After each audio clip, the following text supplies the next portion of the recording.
In today's video, I'm going to teach you how to add a camera shake effect in CapCut PC.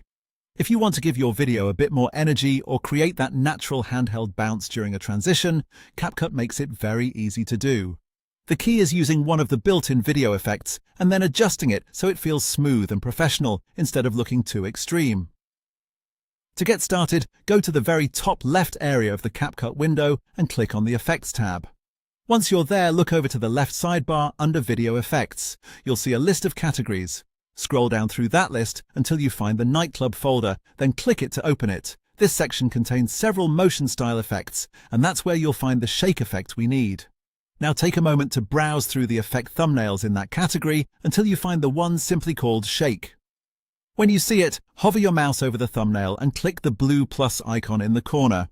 As soon as you do that, CapCut will apply the effect and place it directly onto your timeline as a purple effect layer above your footage.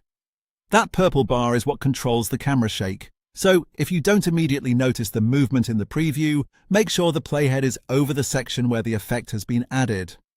Next, click on the purple effect bar in your timeline to select it.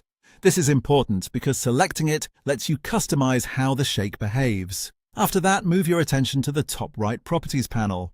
Under the Special Effects settings, you'll see controls that let you fine-tune the movement.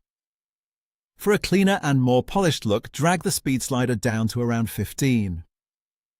Then lower the atmosphere or intensity slider to about 20. These settings help create a softer, more realistic camera bob. That way the motion adds energy without making your footage feel overly chaotic or distorted. This is especially useful if you want the effect to enhance a transition or add subtle movement while keeping the video easy to watch. And that's it. With just a few quick adjustments, you've added subtle handheld motion dynamics in CapCut on PC. If you want the result to feel even more natural, preview the clip once or twice after applying the effect so you can make sure the movement matches the pacing of your edit. Once it looks right, you're done.